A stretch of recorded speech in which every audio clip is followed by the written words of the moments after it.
Hi, Gunn here from Lethbridge News Now. Welcome to the weekly from LNN, where we go over some of the biggest stories from this past week and what we can look forward to this weekend. Here's a brief recap of things that happened at the Coutts border this week.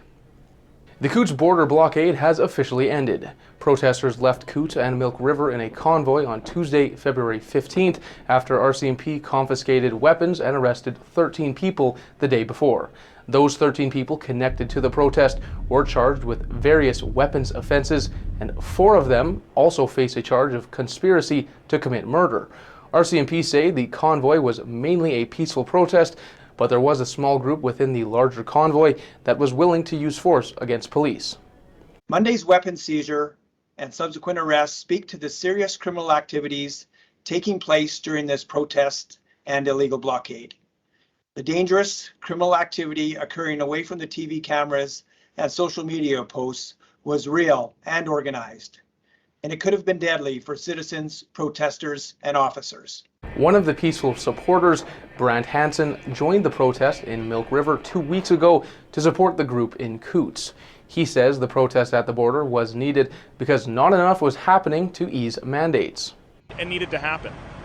Nobody was listening, and peaceful protests do work to minorities to an extent. But here, we've been called a fringe minority, and nothing was happening. And in all honesty, there had to be a loud noise.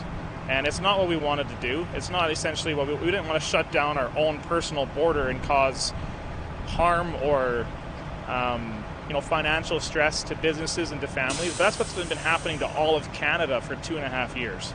Hansen says even though the blockade has ended, the fight for freedom is not over.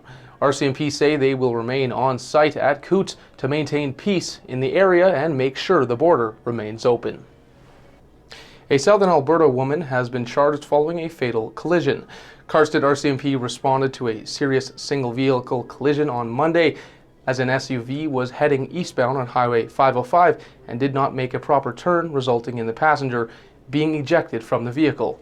The alleged driver, Jaylene Spotted Eagle of Glenwood, faces multiple charges, including impaired driving causing death, and has since been released from custody. In an update to the Big Claim appeal, the Blood Tribe will take the matter to the Supreme Court of Canada.